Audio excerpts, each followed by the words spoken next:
Hey cousins, it's your girl Zaria Janae, the Rain to see if we cool. And we are back with another video. As you can tell by today's title, I will be giving y'all the inside scoop on my traumatic labor and delivery with my firstborn. So if you are a pregnant mama, about to deliver mama, soon to be mama, whatever, or you just interested in this type of stuff, stay tuned.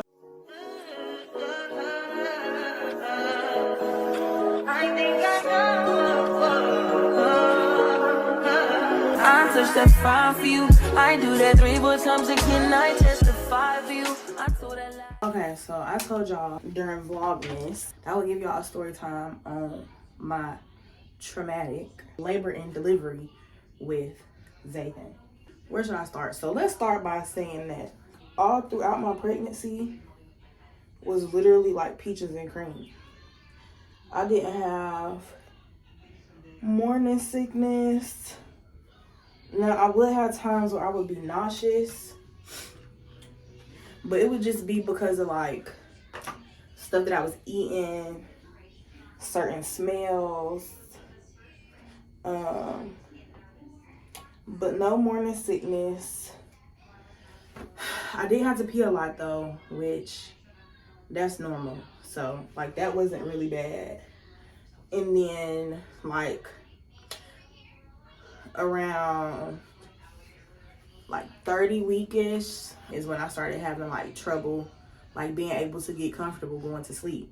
And so I ended up having to sleep on the couch for the remainder of my pregnancy.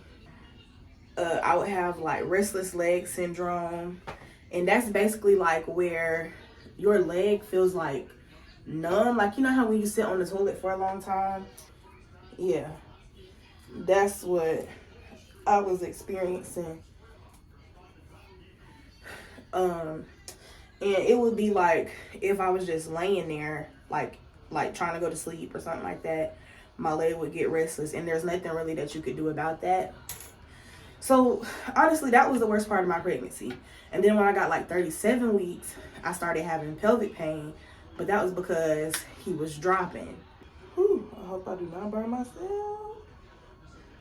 And so like it was bad, but I knew it was only gonna be like, it wasn't gonna be too much longer, because like I said, I was 37 weeks. So in 3 more weeks, he was supposed to be coming soon. Then let's fast forward to when it was time for me to have him. Also, I need to add this. I need to add this because it's important to understand why I'm about to tell y'all what I'm about to tell y'all next. But throughout my pregnancy with Zathan, my blood pressure would take its turns like being elevated. And so, now mind you, this was really towards the end. I had to get sent to the maternity evaluation unit a couple of times towards the end, because when your blood pressure is up as high as mine was, they start getting concerned and worried about something called preeclampsia.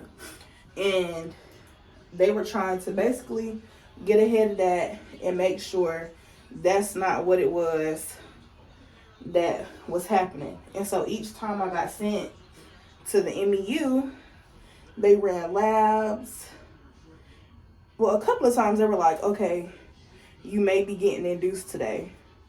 Like you may be about to have this baby today. But every time they did the test and stuff, everything ended up coming back normal and negative. So I didn't have the preeclampsia, which was cool. And so at my 38-week appointment, my blood pressure was still high. They decided that it was best for me to get induced. It was Zathan did not come before I hit 39 weeks. So I was like, okay. I was a little worried about it because during my pregnancy with him, like I was heavy on like maternity TikTok, like pregnancy TikTok and pregnancy YouTube. So I was watching all these labor and delivery things. I was listening to midwives, doulas, OBGYNs, and they were all like, do not get induced. Especially if they were going to use Pitocin. And so I'm like, man, I really don't want to do this. But they were like, you know, unless it's a medical necessity. So I'm like, okay. The same my blood pressure is elevated, which it was, you know, and that it could be a symptom of having preeclampsia, or it could lead to having preeclampsia.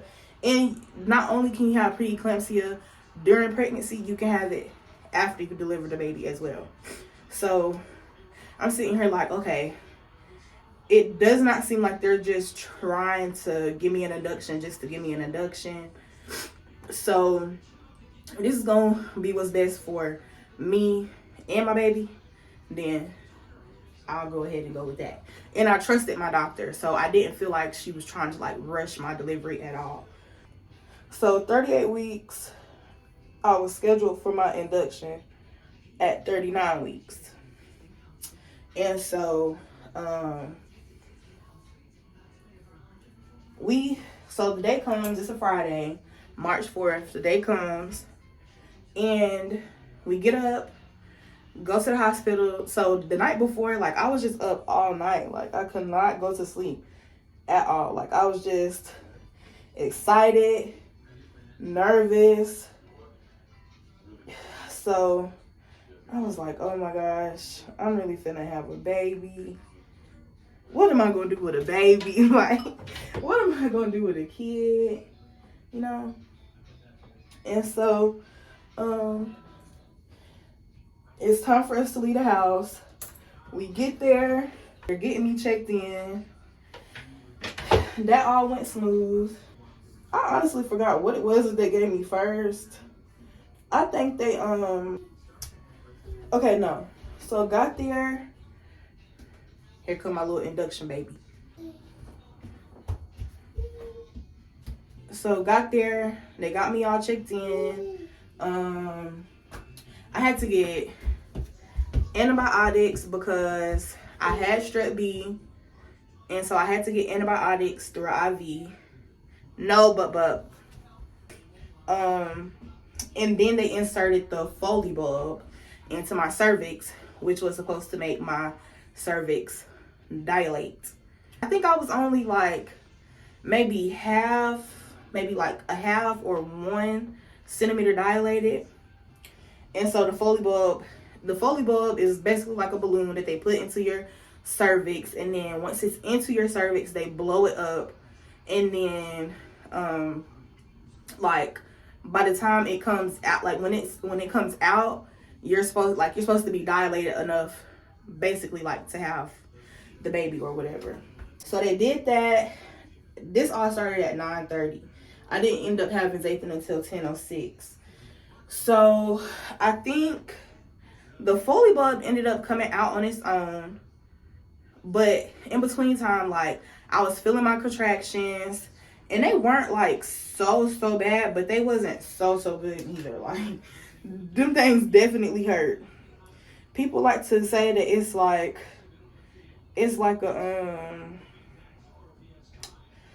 a period cramp, which kind of sort of, but not really.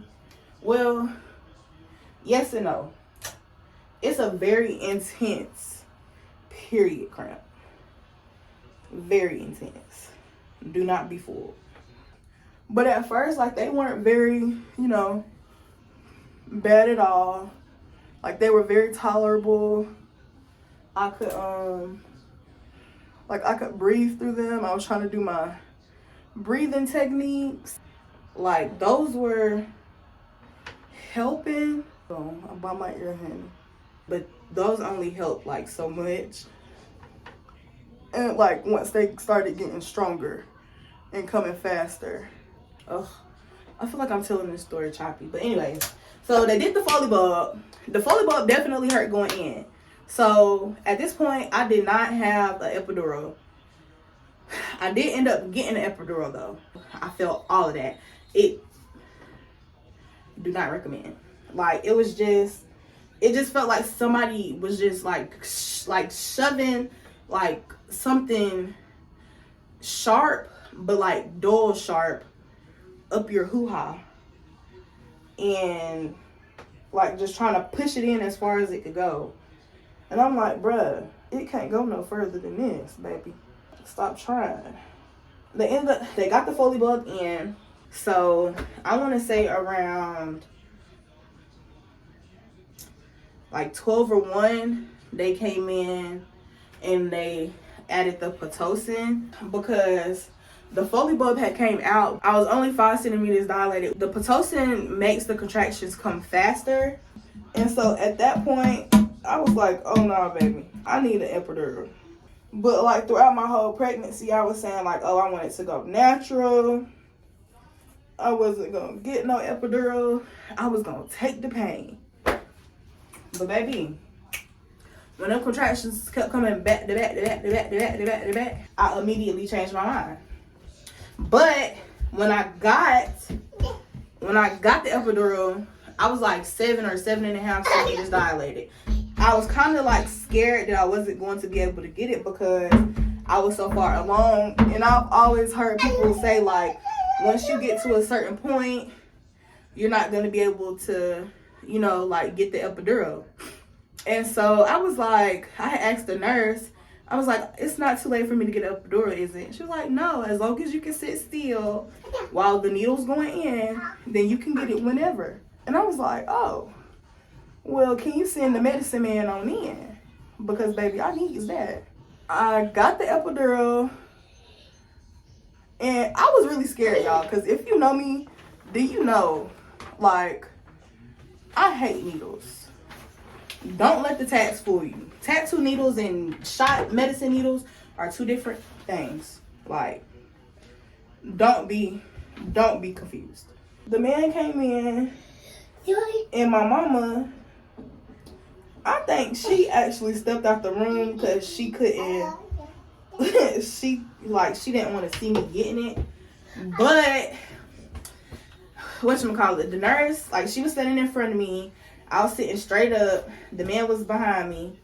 And so I was holding on to the nurse. Like, I was just so nervous. I was so scared because I don't know. Like, I was just very scared, okay? So I'm like, dang, what if I move like even just you know, like a little pinch, like a little inch I move. I'm like, dang, then I'm gonna be paralyzed. My son's gonna have a paralyzed ass mama. And so I was like, bro, so I'm sitting there trying to get my mind ready. I'm talking to the man. And so he was telling me like everything he was doing. He was like, what you're going to feel now is going to feel a little pinch. And it did. And so after that, it felt like, so the pinch was him numbing my back. And so after that pinch, all I felt was, it felt like cold water going up my back. And a lot of people think that the epidural is a long needle going up your back, but it's not. The epidural is a catheter going into your back. I was like, well, it don't hurt. I just feel cold water. So then he did like the test to see if the epidural was working. But when I got the epidural, I started getting very itchy. Like, I thought I was, you know, like allergic to it or whatever. At this point, I had the Foley bulb. I have Pitocin currently like still going in. I was 7.5 centimeters dilated. And then I had just got the epidural. So when I got to like 8 centimeters dilated, they came and they checked me because they saw like some abnormal stuff going on the monitor that they hook up to like your stomach and all of that to like check how the baby is doing. And so they started noticing that every time I had a contraction, Zathan's heart rate was like plummeting, like going down. And so they kept like basically just like monitoring me. And then they started trying to get me to move to like different positions to see if that would help him out. And he was not going for it. So they ended up, so what the problem was, my contractions were coming too fast for like his little heart to tolerate and keep up with. And so that was what the issue was. So They were moving me from like different positions, hands and knees, each side. None of that was working. So they gave me this shot to try to stop my contractions or slow them down, one of those. But the shot did not work. And so at that point, they were telling me like, well, before they gave me the shot, they were like, hey, we're going to give you this shot to try to get his heart rate to stop dropping and to see like if this will help. And they were like, if it doesn't, we're gonna have to give you a C-section.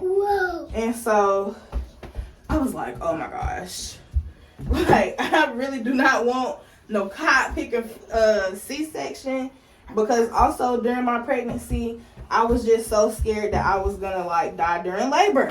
And I'm like, now I'm gonna have to get a C-section. I'm that much closer to death. Like I was just getting very Zaytan, can you stop? Like, go do that with your daddy. Why are you doing this to me? I was like, bro, this is my worst nightmare. So I don't know what John was doing at that point. Like, I know he was looking at like the monitors and stuff. I don't exactly know like how he was feeling about everything. I know my mama, she went in the bathroom and I thought she went in the bath like I thought she went in the bathroom to cry, which she did, but she went in the bathroom to cry and pray. And then she came back out and they had me on all fours at this point. And she looked at me and I guess she seen them thoughts going on in my head, because she was like, don't do that. And she was like, you know what it is that you need to do. And so I started praying. But then this nurse, she was looking at me. I think I had started crying at this point or dropping like a few little tears. And she was like, are you okay? And she was like, what do you need? And I'm like, I just need a minute. I just need to talk to God real quick. And she literally gave me a minute. Probably less than that. Which I understand. Next thing I remember is being put... Well, let's not shut that door. No, I don't want the door shut. Whoa. Don't mind his hair. We all need our hair done. And don't mind his face. He been eating. Mwah. Thank you. Say hey.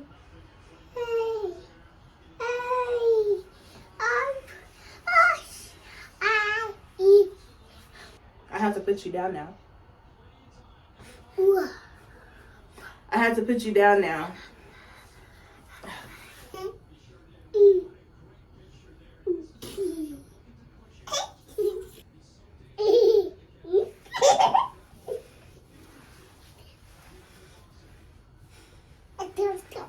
I gotta put you down. Next thing I remember is feeling like I was on a boat. And I asked them, I was like, am I on a boat? I was like, am I on a boat? And they were like, no, we're just moving you from the bed I was already in to the operating table. I was like, oh, okay. I said, because it feels like I'm at sea.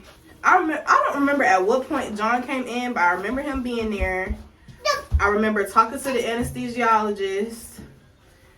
And so, because he was at, like, they gave me another dose of epidural. Like, I got 3 doses of epidural, I swear. Or whatever the medicine is that they put in the epidural, I got 3 of those. So, at this point, I was completely out of it. Like, numb. But I was shaking so bad. Like, to the point where I was trying to, like just keep my mouth, like, shut. Because I felt like I was about to, like, chomp my tongue off.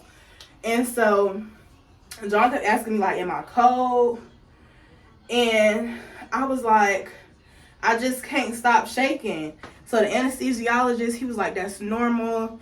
It's just the medicine. And I remember them taking I remember when Zathan came out. No. I also remember smelling burnt rubber. And I asked John, I was like, do you smell that? And he was like, yeah. And then I was kind of embarrassed because I'm like, dang, my body smelled like that? I remember them saying he's here. And then they said the time was 10:06. And they brought him around and they showed him to us. And I was looking at him and I was like, oh my gosh. I was like, we did so good, John. It's like, that's our son. And so they had to take him off to do some tests. But I wasn't really too worried because I had already heard him crying. So, like, I knew he was okay. They took me out. They got done, took me out. John had to leave after Zathan was born. I remember them wheeling me out and then being put into the recovery room. And so the nurse in there, she was like, well, you can't hold him until you can move your legs around. It's like, who? I can't hold who? My baby? The one that just got cut out of me? I can't hold that one? Oh, I know you lying. So I spent like 10 minutes just focusing on my legs, just trying to get him to move, just trying to get my legs to move. And so once I got my legs to move, I said, I can move my legs now. Can I hold my baby? And then she was like, you can move your legs. And I was like, yes. So I started moving my legs around. I was like, see? And so that's when I was able to hold Zathan. So probably, he was born at 10:06. I probably held him for the first time going on 11 o'clock. That was that. But then afterwards, like, the healing process, baby, when I tell you, I don't never want to have no C-section again. And if they tell me that I'm going to have a C-section with this baby, she not coming out. She going to have to come out through my mouth or something. But she not getting cut out my stomach. It's not happening. That was one of the most traumatic experiences of my life. And so it was like, so this is what was so bad about the C-section to me. Afterwards, you could do nothing on your own, but you're expected to be able to walk. You still have to breastfeed your baby, if that's what you were choosing to do, which I was. You still have to be up and alert for your baby. And they start making you have to walk around, you know, to keep from fluid building up and stuff like that, and to make sure everything is okay. And so they was expecting for me to walk. I mean, it was just from my bed to the door at first. Well, no, they wanted me to walk a lap around the floor, around the hospital floor that I was on. I'm like, there's no way you expect me to do that. But you can't cough, you can't sneeze, you can't laugh. If you do, you have to have this pillow. You have to press it up against your scar, so that way it prevents your scar from opening. Then you feel the scar. It hurts so bad. I really couldn't lift my legs up for real. I was scared to take a shower because I thought I was gonna rub my scar too hard and that was gonna hurt. So honestly, I did not take a shower until I got back home. I was taking wash-offs, and John was helping me wash off and stuff like that. You cannot use the bathroom by yourself, trying to pee, poop, any of that. You're going to need help wiping yourself. It was just so much. And then I couldn't even really pick Zathan up on my own. And so that was the hardest part for me, because I'm like, bruh, this is my kid. Why do I need help to pick him up? I just physically could not do it. For me, after I got my C-section, and some people have said that they did not experience this, but I had to get a shot in both sides of my stomach every single day. So in the morning I would get one on the left side, and the evening I would get one on the right side. And the next morning I would get one again on the left side, evening on the right side, and back and forth. And so it was to prevent blood clots. And I think the shot is called Lobinox or something. And so that junk hurt so bad. I was like, bro, y'all done already cut into my stomach. Now y'all trying to shoot me in it? We had to stay in there 4 days. The original time is 3, but we ended up having to stay 4 because for whatever reason, Zathan was not taking the nutrients from my breast milk. And so, like, he was latching on perfectly. He was eating, he was swallowing, like he was getting enough milk, but he was not thriving on my breast milk. And so, like, he was not gaining weight. Zathan was born 6 pounds, 1 ounce. And by the time we left the hospital, he was like, no, he was born 6 pounds, 11 ounces. When we left the hospital, he was 5 pounds, 13 ounces. And so, like, which is normal for babies to lose weight after they are born. But at some point, they're supposed to start getting the weight back up. But he wasn't. And he was extremely jaundiced. Like, his eyes were very yellow. His skin was very yellow. And so they checked his bilirubin. His bilirubin was really low. And so they sent in like lactation consultants and stuff because I guess they thought that I wasn't doing it right. But like every lactation consultant that came in there, they was like, well, he's latching and he's swallowing. And so they came to the conclusion that he wasn't getting the nutrients from my milk. They wanted to keep him until his bilirubin came back up. So that next day, his bilirubin started coming back up. And then we were able to leave, but I was still breastfeeding when we left. Now, when we got home, I want to say I breastfed him for like a week. And then, well, we had to go back to the doctor the next day. He had lost more weight when we took him to the doctor that day. Zathan, do not touch that. It's hot. No, it's hot. It just started messing with my head because I'm like, bruh, I'm feeding him. I know he's eating. I'm pumping and all of this. So I'm like, I don't want to be the cause of him, you know, to not be gaining the weight like he needs to. And so from there, I was just kind of like, you know what? Fed is best. And to keep me from going into like a depression over this and feeling like I'm not doing something right as far as the way that he needs to, you know, gain weight and stuff, let's just go ahead and put him on formula. And so from then, he was formula fed. Bruh, I want some bundles. But yeah. But even like when I was at home, I couldn't shower by myself. Like, well, I needed help getting in and out the shower. It was just a lot. And then like my stomach, like the bottom of my stomach, it hurt and it was so sore.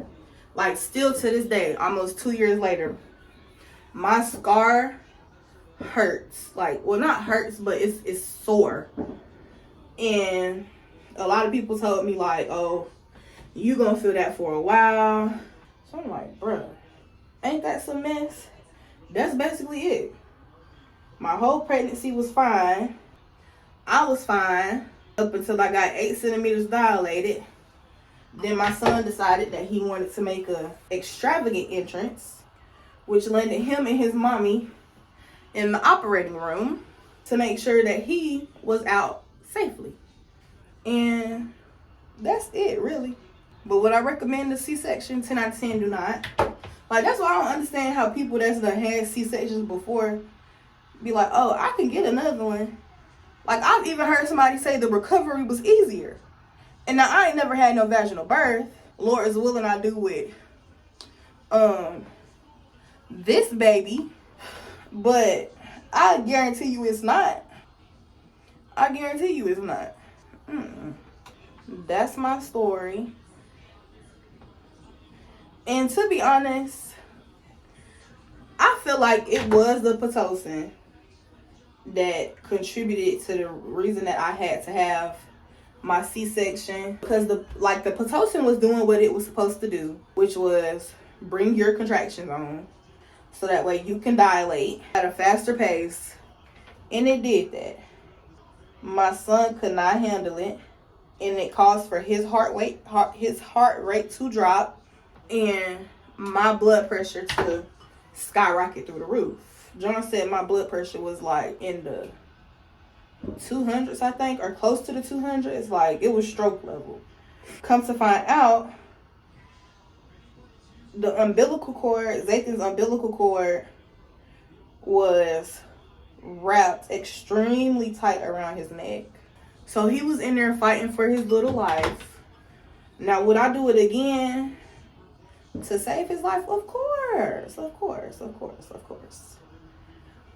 Would I do it again to save this baby's life? Of course. Will I willingly do it? Immediately, no. Absolutely not. And I don't see why nobody would. Because, baby, the recovery is no joke. Oh, and then after I had the C-section, like, while I was in my mommy and baby room, bruh, I was shaking so bad. I was in there shaking like a stripper and itching. I was itching so bad. Like, I swear I itched for 3 of the 4 days that I was there. I was itching like a crackhead, bro. My mama was concerned. She asked them folks, like, is this normal for her to be itching like this? They were like, oh yeah, it's just a side effect of the epidural. It's like, it'll stop on its own. That's cool. But when? Why my hair sound crunchy like that? I just straightened it. So yeah, like I said, would not ever do that again unless I just absolutely had to. Hopefully that do something. I don't know. I just be seeing people do that. Thanks, cousins, for tuning in and listening to my story. If you like this video, please be sure to like, comment, and subscribe if you like my vibe for more content like this. I will be upping the pregnancy and mommy content. My next video will be a 3rd trimester update. So if you have any questions about how I'm feeling in my 3rd trimester, or if you have any questions about my pregnancy overall, please be sure to drop them in the comments, or you can reach out to me on any of my social medias. They will be listed in the description box below. Oh yeah, and happy New Year's. Happy New Year's. Happy 2024. So glad that y'all came into this with me. This is the best I could do to my hair right now.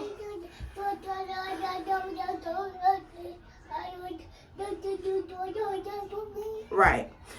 This is the best that I can do to my hair right now, so don't judge me. I'm just really learning how to do my natural hair and actually putting flat irons and stuff to it. So I don't have all the stuff needed.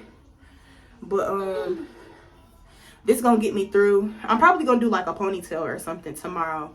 But I just need to go sit down now because my back is hurting. So yeah, bye.